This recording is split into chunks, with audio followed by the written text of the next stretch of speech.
Bismillah. Alhamdulillahilladzi arsala rasulahu bil huda wa dinil haqq liyudhhirahu 'alad dini kullih wa kafa billahi shahida. Asyhadu an la ilaha illallah wahdahu la syarika lah wa asyhadu anna Muhammadan 'abduhu wa rasuluh. Wa sallallahu ala sayyidina Muhammadin wa ala alihi wa sahbihi wa man tabi'ahum bi ihsanin ila yaumiddin. Wa ba'du.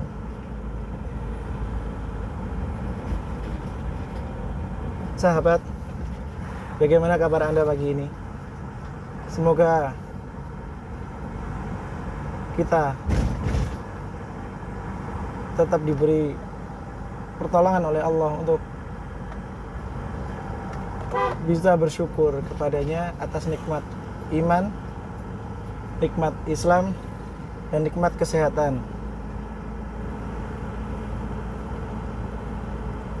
Menyambung video kemarin yang masih di tengah jalan, kembali kita mengingat, kembali kita merenungkan bahwa apa sih arti dari madu asli itu, apa sih definisi yang benar tentang madu itu. Tentu apabila kita seorang muslim yang Al-Quran sebagai panduan, sebagai petunjuk, tentu kita akan mengembalikan definisi madu itu sesuai dengan apa yang Allah jelaskan di dalam Al-Quran. Karena Allah Ta'ala berfirman, wa in tanaza'tum fi syai'in farudduhu ilallahi wa rasulih. Apabila kalian berselisih tentang sesuatu, maka kembalikan kepada Allah dan Rasulnya, yakni kembalikan kepada Al-Quran dan Sunnah. Tentu apabila kita berselisih kemudian berbeda pendapat, dan yang paling baik adalah kembali kepada Al-Quran, apa yang Allah Ta'ala firmankan di dalam Al-Quran dan apa yang Rasulullah SAW sabdakan. Karena apabila kita mengikuti pendapat-pendapat manusia, kadang pendapat manusia itu tendensius, tidak lepas dari kepentingannya. Jadi mari kita kembalikan apa itu definisi madu sesuai dengan Al-Quran. Di dalam Al-Quran itu jelas Allah Ta'ala menyebutkan lebah itu, madu itu asalnya dari lebah. Kalau bukan berasal dari lebah, pasti bukan madu. Kemudian lebah itu apakah bisa memproduksi makanannya sendiri? Tentu tidak. Lebah ngambil dari mana? Dari tanaman hidup, dari pohon-pohon, dari bunga, dari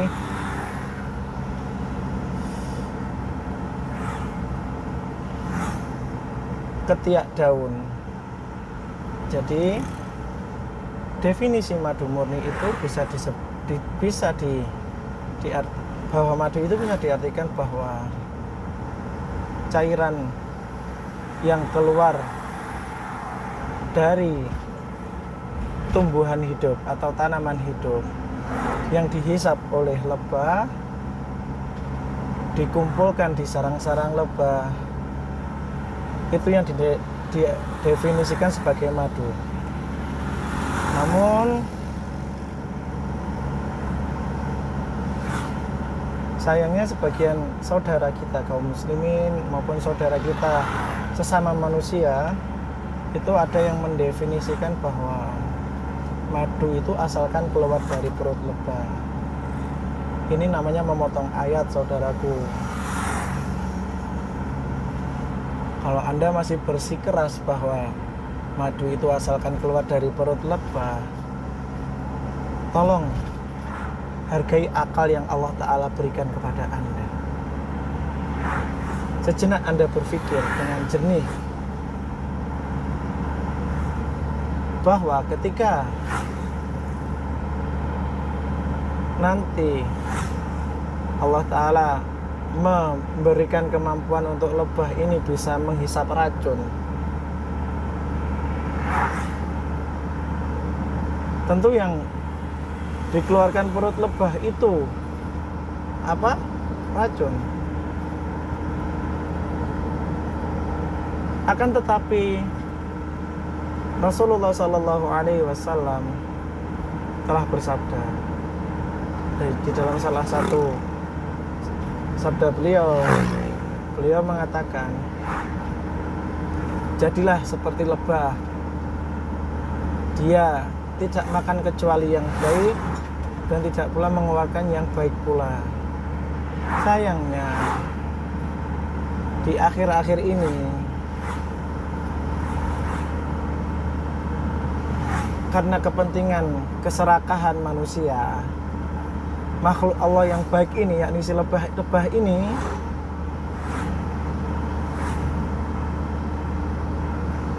dijadikan komoditi jualan, yakni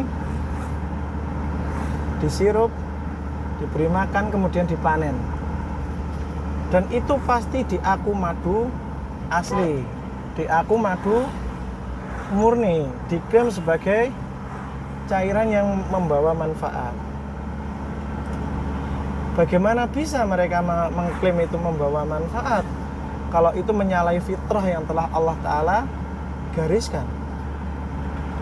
Atas dasar apa? Adakah jurnal ilmiahnya bahwa lebah yang memakan cairan selain nektar, selain cairan alami, itu bisa memberi manfaat pada tubuh? Tolong saya diberikan jurnal ilmiahnya biar saya baca, biar saya pelajari. Karena selama 15 tahun saya berkecimpung di dunia perlebahan, yang saya dapati adalah mereka-mereka yang mengkonsumsi madu gula, madu sirupan, itu dalam jangka waktu 5 tahun mengidap diabetes, waliyadzubillah.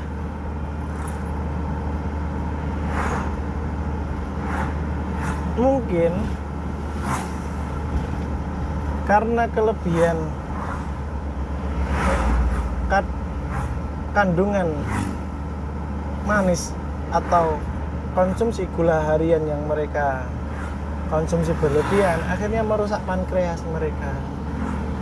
Dan ini bukan omong kosong, saya sudah menemukan beberapa orang, bukan hanya 1, 2, 10 orang, enggak, banyak. Dan ini juga hukuman ini, maaf, saya membahasakannya hukuman, yakni orang yang mengkonsumsi madu gula itu akhirnya Allah timpakan penyakit diabetes, dan penjualnya oknum peternak yang bermain madu sirupan ini, qadarallah, juga Allah timpakan penyakit. Ada yang kena gagal ginjal, Ada juga yang kena diabetes, kena jantung. Dan saya tahu sendiri, bukan konon katanya. Dan ini kalau saya bilang hukuman, karena menyalahi fitrah. Apabila kita berpikir kalau penjualnya sah dong, wajar dong kena penyakit seperti itu karena dia menipu seseorang. Mengapa kita katakan menipu? Karena hampir belum pernah saya temui, baik itu peternak ataupun pengepul, penjual madu yang bermain madu, dalam artian membuat dan menjual madu sirupan, oplosan dan sintetis itu dengan terang-terangan mengatakan saya jualan madu sirupan, madu yang saya jual ini oplosan, madu yang saya jual ini sintetis.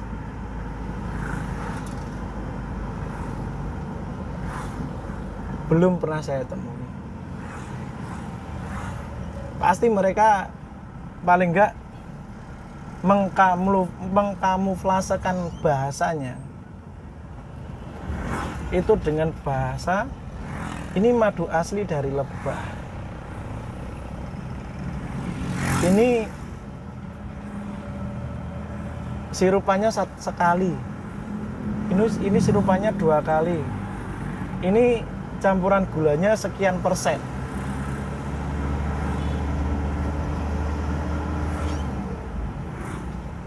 Mungkin sebagian dari kita atau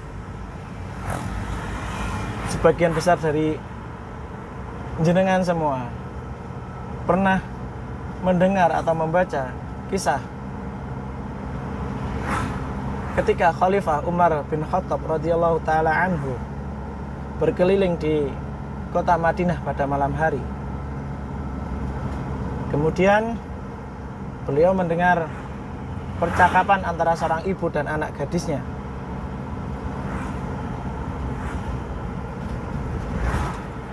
Si ibu mengatakan pada anak gadisnya, campurlah air susu itu dengan air, nak, kemudian bisa kita jual keesokan harinya.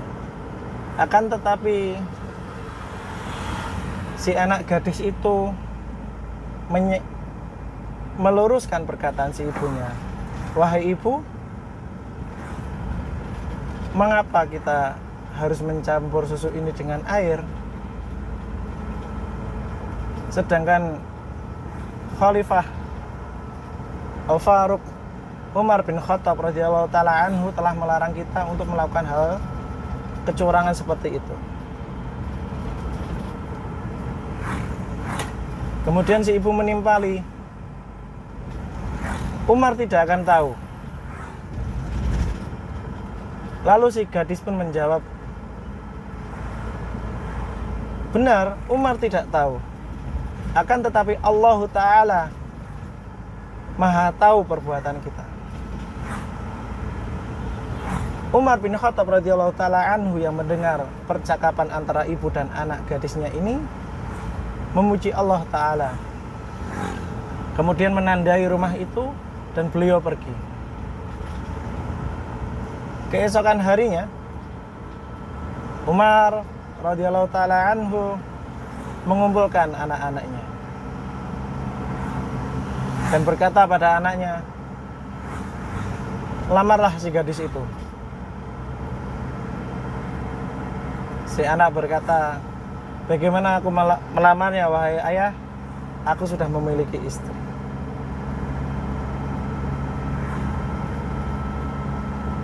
Anak-anak Umar awalnya enggan. Kemudian Umar berkata, kalau begitu aku yang akan melamar anak gadis ini. Dan pada akhirnya salah satu anak Umar radhiyallahu taala anhu menikah dengan gadis penjual susu tersebut yang enggan mencampurkan susunya dengan air.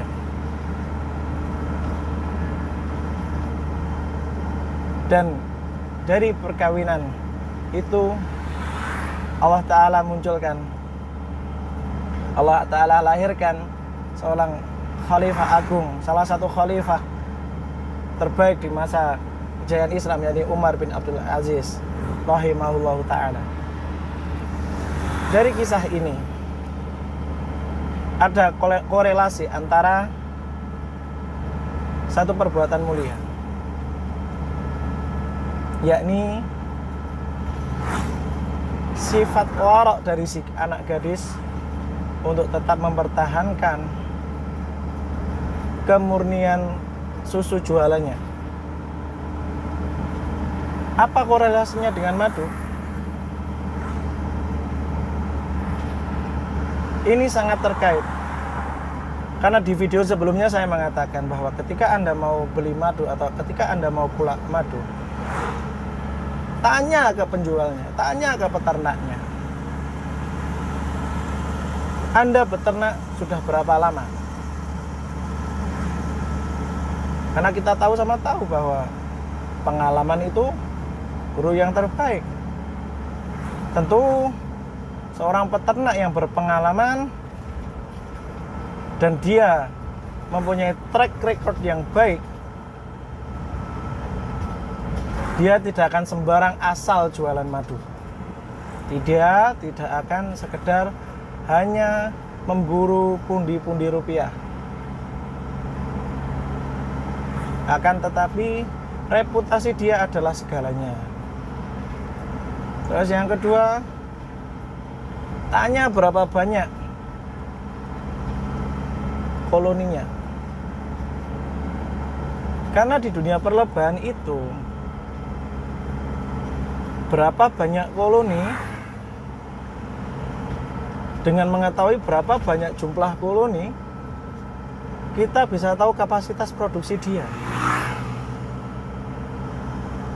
Dengan kita mengetahui berapa banyak kapasitas produksi dia, tentu kita bisa tahu, kita bisa kulak berapa banyak ke dia, atau kita berapa bisa beli madu yang kualitasnya bagaimana kepada dia. Karena ini hal yang penting sekali. Mengapa saya katakan penting? Bahwa fenomena tertipunya seorang dari kulaan madu itu tidak lepas dari hukum permintaan dan kapasitas produksi. Saya mau cerita sedikit. Dulu ketika krisis madu di 2010,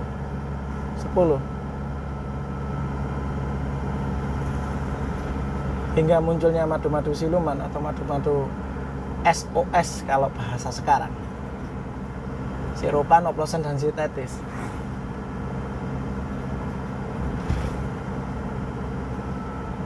Sesama peternak itu saling mencurigai.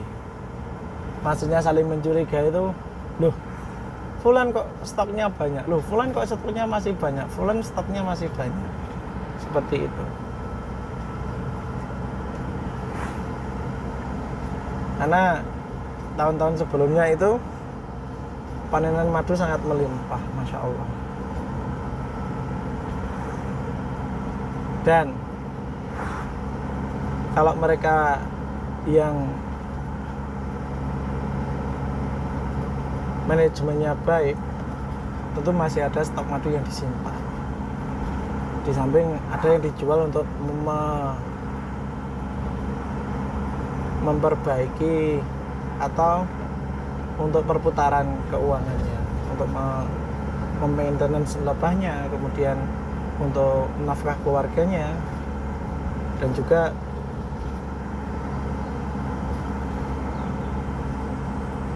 masih ada madu yang disimpan.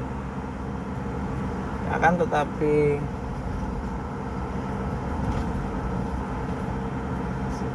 setelah krisis madu itu kemudian muncul madu siluman itu, pasti kita akan bertanya-tanya, mengapa sih kok masih ada atau banyak beredar madu palsu, madu siluman, madu SOS ini. Hal ini tidak terlepas dari budaya masyarakat kita sendiri. Karena sadar atau tidak sadar, kita akui atau tidak kita akui, yang budaya yang menguasai pasar itu adalah ingin barang bagus tapi murah. Ingin barang bagus tapi murah. Hal ini yang akhirnya dipukul rata ke semua komoditi.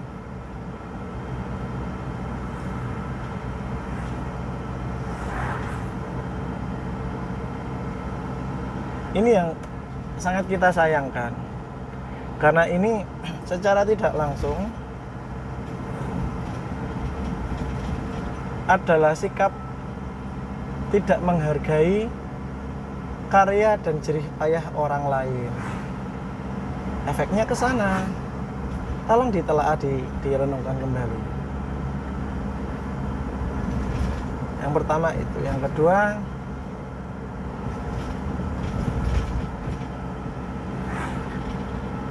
di samping budaya murah minta bagus,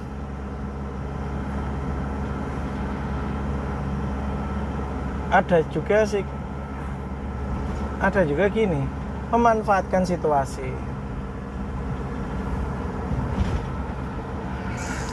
Alhamdulillah. Jadi memanfaatkan situasi dalam artian ketika orang butuh kepepet, itu bukannya ditolong tapi malah dimanfaatkan. Contohnya ada saya panen madu bagus,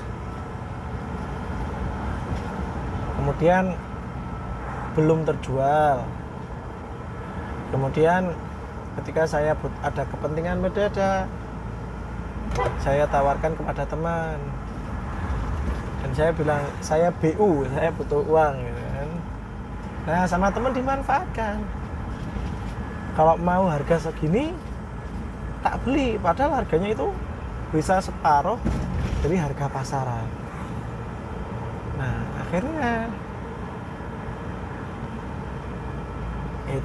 terjual. Atau gini, yang marak terjadi dari dulu, dan ini modus lama dari tahun ke tahun, dan sampai hari ini pun masih dipakai. Kirim sampel, saya mau madu dengan spesifikasi A, B, C, D. Katakanlah madu warnanya coklat, nggak bergas, kadar air sekian, rasa manis, tingkat kemanisan sekian persen, dengan harga sekian. Saya dapat penawaran ini itu sejak tahun 2012 kalau nggak salah. Ditelepon oleh orang saya nggak terkenal juga, telepon. Ya gitu, saya mau masukkan madu ini ke pabrik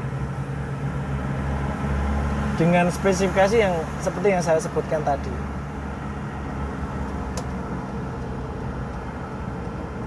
Saya butuhnya, katakanlah penawarannya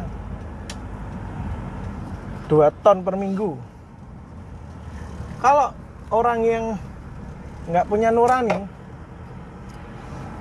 katakanlah orientasinya duit, ya sudah, pasti dibikinkan madu 2 ton per minggu itu dengan spesifikasi yang seperti itu, dengan modal yang hanya katakanlah saat itu gula di bawah 10.000 ya, gula di bawah 10.000 itu pun sudah apa, untung. Karena saat itu saya masih ingat banget, orang yang telepon itu mengatakan saya butuh madu dengan warna coklat, kadar air 23 atau 24%, kadar manisnya sekian gitu kan. Terus saya butuh 2 ton per minggu dengan harga 28.000 per kilo saat itu. Tapi akan saya masukkan ke pabrik harga 25 per kilo. Kalau Bapak bisa menyediakan seperti itu. Ketika saya telepon seperti itu, saya dengan tegas menolak.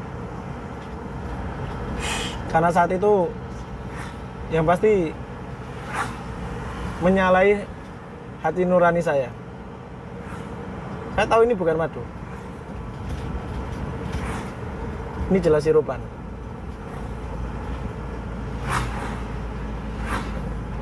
Madu semurah apapun pada tahun itu, 2012 itu,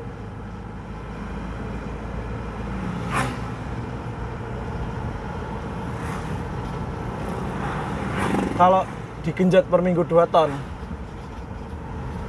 nggak ada. Ya mungkin ada kalau ngumpulkan dari teman-teman yang banyak. Cuma saya mungkin terlalu idealis orangnya. Saya nggak mau menjual kecuali produksi saya sendiri. Karena saya sering banyak mendengar dari senior-senior saya, guru-guru perlebahan saya, bahwa ketika kita mengandalkan orang lain untuk menutupi permintaan orang lain kepada kita. Contoh nih, saya baru punya lebah 100 kotak. Katakanlah kapasitas produksinya sekali panen dengan asumsi 1 kotak paling jeblok itu keluar 7 ons.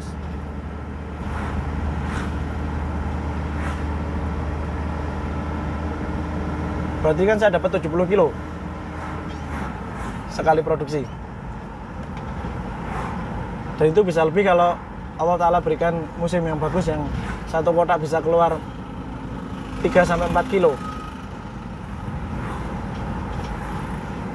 Katakanlah kita pakai hitungan matematika analogi yang paling mudah aja. Kondisi ketika jeblok, ketika produksi itu jelek, 7 ons. Dari 70 kilo itu kemudian ada permintaan 100 kilo. Atau ada permintaan 300 kilo. Di satu hari yang sama. Kalau seseorang orientasinya duit, pasti dia akan bingung cari barang.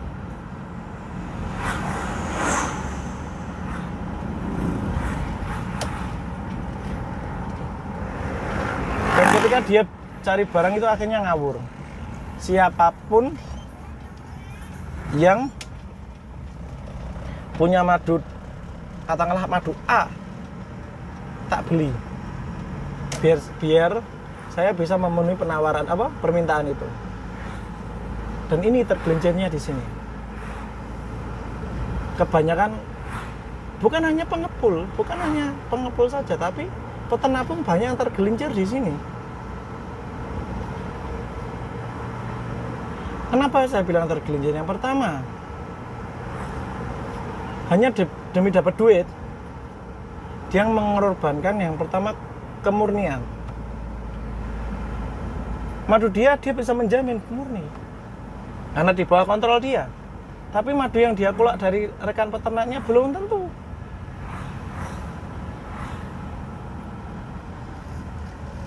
Karena kan dia nggak ngawasi setiap hari.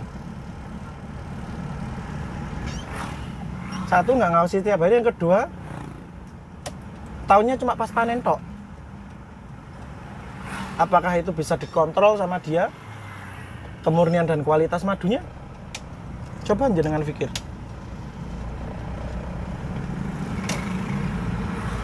Kemudian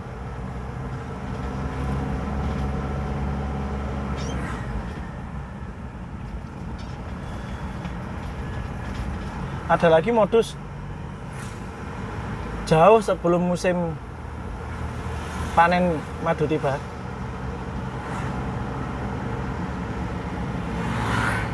Sudah mengumpulkan pesanan. Woro-woro. Kalau sekarang kelasnya woro-woro di sosial media. Saya mau panen madu jenis A. Yuk, siapa yang mau order? Nah, ketika order membanjiri, qadarullah, Allah takdirkan panenannya jelek. Orderan kadung masuk, sebagian duit sudah di DP diterima, dan yang terjadi adalah orang kalau orientasinya duit, dia pasti ngawur cari barang. Atau pelaku oknum yang suka main madu, akhirnya apa? Lebahnya disirup biar bisa memenuhi mereka-mereka yang sudah memesan.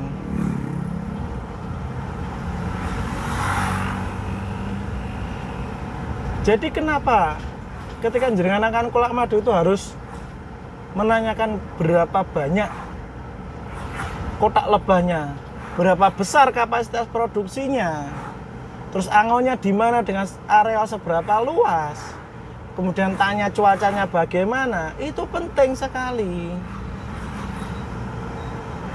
Karena kalau bukan kotak lebahnya sendiri atau bukan satu kelompoknya di mana dia setiap hari ngontrol, pasti Anda akan kecolongan. Karena apa? Di tingkat peternak lebah aja sudah ngeri kok. Benar. Di tingkat peternak lebah itu sedikit bocoran ya, bukan dengan semua, maaf untuk rekan-rekan peternak lebah, saya bukan ingin menyinggung atau bagaimana. Saya cuma ingin mengedukasi masyarakat biar lebih hati-hati dalam membeli madu. Dan kita sebagai pelaku perlebahan juga belajar untuk jujur.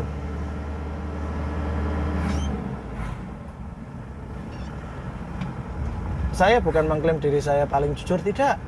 Tapi saya mengajak kita bareng-bareng berusaha untuk berlaku jujur dalam bekerja, dalam memberikan madu yang terbaik. Karena filosofinya begini, tentu kita ingin makan minum yang terbaik untuk diri kita. Jika kita tidak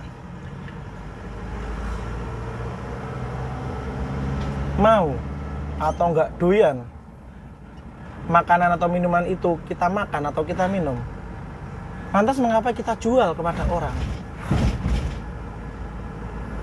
Nurani kita di mana? Mohon sekali, nuraninya dipakai, hatinya dipakai. Mas, Om, Pak, Mbah. Bukan saya mau menceramai, menggurui jenengan semua, enggak. Akan tapi saya mengajak. Ini kewajiban.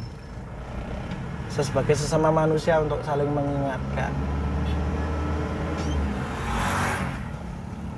Karena pasti di lubuk kita yang terdalam, di lubuk kita semua yang terdalam, kita nggak pengen kok memberikan hal yang tidak layak kepada orang lain yang kita sendiri nggak doyan. Dan kita nggak mau kok menyuapkan api neraka ke anak istri kita.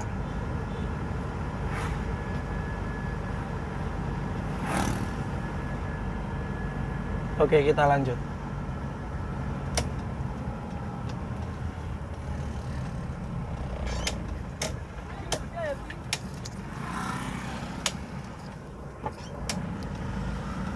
Jadi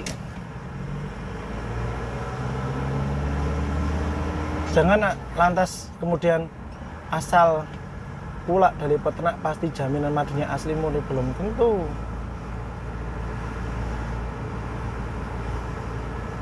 Wong dulu tahun 2015-2016 ketika Allah Ta'ala takdirkan musimnya juga buruk,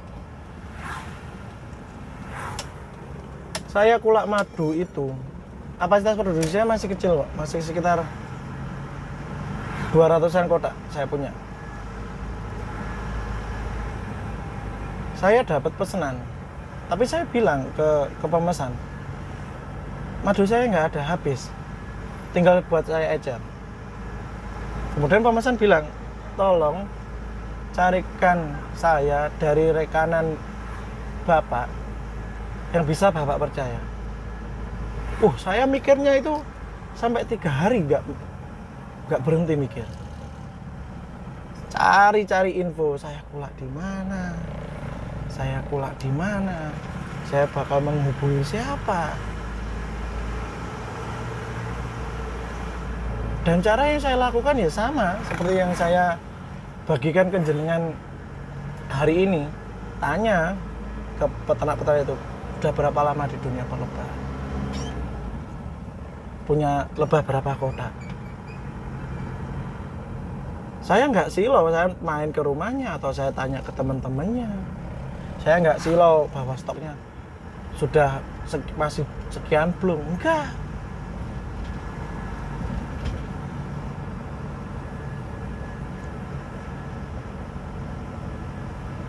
Karena apa? Stok itu bisa direkayasa. Walaupun kita tahu, kita datang ke tempatnya, udah sekian ini.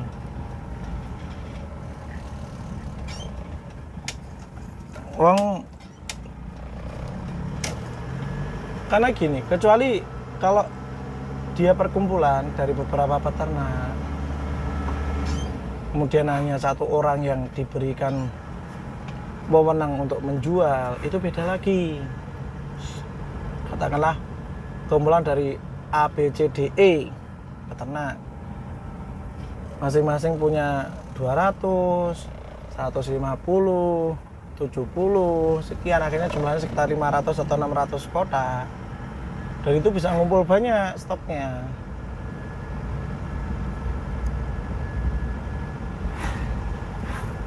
Itu bisa. Atau gabungan dari lebih banyak lagi peternak, penjualnya lewat satu pintu, itu stoknya bisa banyak.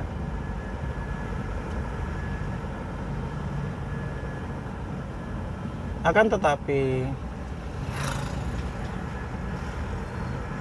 benar-benar ketika jenengan mau kulak madu, pertanyaan itu mendasar sekali. Berapa banyak punya koloni, berapa tahun di dunia perlebahan, itu mendasar. Kemudian tanya, nyantai aja ngobrolnya, tanya ketika angon itu cuacanya bagaimana, ya harus tanya aja, nyantai. Tapi Anda juga harus banyak literasi, banyak baca, dan tanya-tanya juga ke ahli. Karena di dunia perlebahan itu tidak hanya ngulik lebah saja, akan tetapi dia harus belajar tentang tanaman. Peternak itu juga harus belajar tentang tanaman, belajar juga tentang cuaca. Apabila tanaman ini kena hujan bagaimana, kena panas bagaimana, ketinggian daerah sekian tanaman ini keluar nektar atau enggak. Karena sekali lagi saya katakan, tidak setiap bunga itu keluar nektar, dan setiap bunga yang keluar nektar belum tentu lebah mau menghisapnya. Tergantung kondisi cuacanya, ketinggian tanah, dan juga daerah berlaku. Mengapa saya bilang daerah berlaku? 3 kali saya ke Jawa Barat. Saya coba kalian di sana di 3 tahun yang berbeda, nggak keluar. Juga pernah di kampung halaman sendiri di Kediri, nektar netes, basah bawah pohon itu sama nektar, tapi lebah nggak mau menghisap.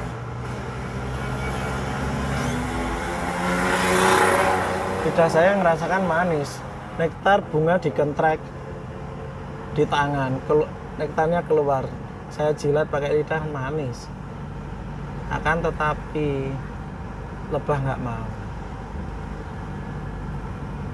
Jadi jenengan jangan terkecoh dengan hanya modal foto video panen. Hati-hati.